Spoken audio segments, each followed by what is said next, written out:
법원 경매에서 입찰일에는 사건 번호 및 물건 번호를 정확히 기재한다. 매수 가격란에는 매수받고자 하는 금액을 정확히 기록한다. 4억을 쓰려고 했는데 40억 원이라고 잘못 표기한 경우도 있다. 매수 보증금은 특별 매각 조건이 없다면 최저 매각 금액의 10%이다.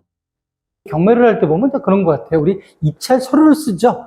쓰는데 보면 처음 하시는 경우 같은 거는 그러면 좋을 것 같아요.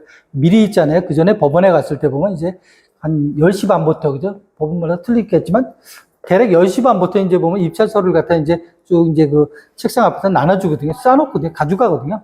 미리 한번 갖다 놓은 게 좋아요. 당일날 쓰기보다는 미리 써가는 게 좋은데, 이제 당일날 쓰는 경우도 있지 않습니까? 그러면 이제 보면 우리 선고 기표소 같은 데 쓰는 사람도 있고요. 또 나가서 저쪽 나가서 보면 우리 보면 이제 그 민사신청과 뭐 그런 쪽에 쓰는 사람도 있고, 은행 앞에서 쓰는 사람들 다 틀리는데 보면, 그거 쓸 때 보면은, 우리 할 때 보면 여러분이 알고 있는 사건 번호 있지 않습니까? 사건 번호 정확히 기재해 있어야 돼요. 사건 번호. 사건 번호. 보통 보면 타경 사건이라고 하지 않습니까? 그래서 뭐 2023 타경 뭐 42,222원 뭐 이렇게 나오지 않습니까? 근데 보면 거기에 물건 나올 때 보면 물건 번호가 하나로 나오는 경우도 있지만 두세 개가 있어요. 1번, 2번 틀리는 경우 있거든요. 그럼 반드시 뭐라고요? 물건 구분도 보면 1번, 2번 구분하셔야 되고요. 그게 없으면 그냥 쓰지 않아도 되는데, 그거 분명히 그저 알고 가셔야 되는 거고요. 그 다음에 사건 번호도 분명히 보고 가셔야 되는 거고요. 그 다음에 매수 보증금 있지 않습니까? 매수 보증금 같은 거 정확히 제출해야 되는 거죠. 그래서 보면 매수 보증금은 일반적으로는 보면, 그날 경매하는 그 금액이 있잖아요. 최저 매각 가격이 보통 10%를 내죠. 그래서 5억이면 5천만 원이고요. 그래서 뭐, 그날 5억부터 시작하는 거지 않습니까? 그러면 4억 얼마 쓰면 안 되는 거고, 5억 이상을 써야 되는 거, 내가 6억을 쓸 수도 있지 않습니까? 그러지만 그래도 과거는 뭐 6천만 원인데 그럴 필요는 없고, 지금은 또 5천만 원 거죠. 딱 10%만 내는 거죠. 근데 이런 경우는 특별 매각 조건이라고 그래가지고 가끔 보면 그런 경우 있어요. 전에 경매했다고 하면 보통 그런 경우 많죠. 전에 경매했던 사람이 이제 잔금을 납부하지 않아가지고 다시 재경매가 되는 경우 있거든요. 그럴 경우 같은 경우 보통 20% 내라고 그러죠. 그러면 보통 때는 5억이니까 예를 들어서 보면 5천만 원이지 않습니까? 이때 20%가 2억 내는 거죠. 그래서 그런 거 같은 경우는 보면 미리 한번 그 매각 조건에 나오거든요. 조건. 그 조건 한번 보셔야 돼요. 그래서 보면 그렇게 가져가야 되는 거고요. 그래서 그렇게 봐요. 보통 보면 우리 보면 수표 있지 않습니까? 수표로 한 장 끊어가는 것도 좋아요. 왜? 금액이 작으면 모를까? 이게 나중에 보면 이제 복잡하면 보면 금액을 갖다 넣는데 보니까 단 100원이라도 못 넣는 경우 있지 않습니까?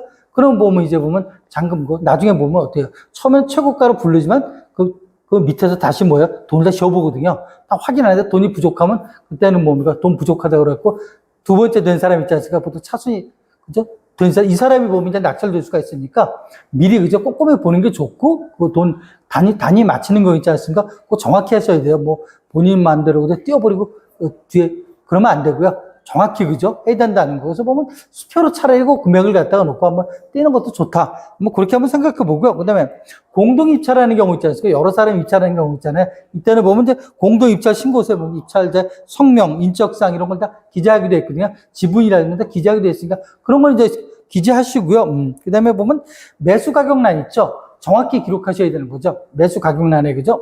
가격란에 보면 이게 보면 표가 돼 있으면 우측에는 보면 이제 보증금, 쓰는 것도 보증금. 그래서 5억이니까 보면 이제 보면 5천만 원 쓰지 않습니까? 5천만 원 내는 거고, 이제 좌측에는 보면 이제 보면 얼마 쓰냐, 그건 모르는 거죠. 그건 본인 마음인 거죠. 이쪽에서 많이 쓴 사람이 드는 거잖아요. 근데 보면, 그래서 5억을 쓴다는 게 보면 공 하나 더 쳐서 50억을 써버렸다. 그러면 떨어지겠습니까? 당연히 되죠. 그죠? 그런 사건이 있다, 없다? 가끔 나타나요. 여러분들도 이제 경매 업종에서 가서 보시면은, 그죠? 갑자기 나타나죠. 50억 돼버리는 거죠.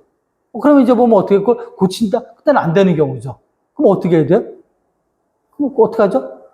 그거 그냥 나 안 하겠습니다. 안 되고요. 그냥 보증금 날아가는 경우죠. 보증금 날아가고 두 번째로 된 사람 있지 않습니까? 그 사람이 이제 되는 경우죠. 왜? 50억을 납부하면 되는데 다음 분까지 잔금 납부일까지 50억 못 낼 거 아니겠습니까? 그거 착오로 이유로 해서 그걸 갖다 그러면 다 돌려달라 안 된다는 소리죠. 보증금 몰수해서 그 5천만 원 어디 가냐? 그게 보면 나중에 다음에 경매할 때 경매가 또 낙찰이 될 거 아니겠습니까? 그 돈하고 이 돈하고 뭡니까? 배당금, 그죠? 그 권리자들한테 나갈 배당금 있잖아요. 거기에 포함돼 버리는 경우죠. 그래서 그런 것도 한번 꼼꼼히 한번 보셔야 되는 거죠. 간혹 또 보면 어떤 사람은 어때요? 이것도 보면 최저 매각가하고 이거랑 또 거꾸로 또 그죠? 우측 좌측을 거꾸로 쓰는 경우도 있을 수 있는 경우. 그래서 그런 부분들 우리가 보면 꼼꼼히 한번 보시는 게 좋다. 왜? 굉장히 많은 준비를 하셨겠죠. 그거 하기 위해서 우리가 보면 뭐 가보기도 하고 여러 가지 돈도 마련했지 않습니까? 근데 그런 걸로 인해서 우리가 보면 실수하면 안 되잖아요. 그죠? 그래서 보면 저희도 보면 정확한 입찰서를 작성이 필요하다. 그래서 그런 거, 금액 같은 경우도 저는 그렇게 생각하기도 해요. 그날 당일날 가면 굉장히 또 보면 사람이 마음이 어때요? 불안정하다 보니까 막 더 쓸 수도 있거든요. 그죠? 그럴 수도 있으니까 그거보다는 어때요? 본인이 처음에 생각했던 그 가격 그걸 갖다 차분하게 뭔가 미리 작성해서 가는 것도 하나의 방법이고 돈도 우리가 보면 금액도 보면 수표로 끊어가는 것도 하나의 방법이다. 간혹 근데 보면 이제 보면 보증금을 더 넣는 경우도 있잖아. 더 넣잖아요. 그죠?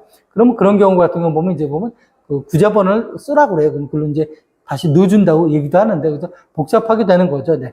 그래서 보면 정확한 우리 보면 입찰서를 작성하고 돈 매수 보증금 넣는 것도 정확히 할 필요가 있다.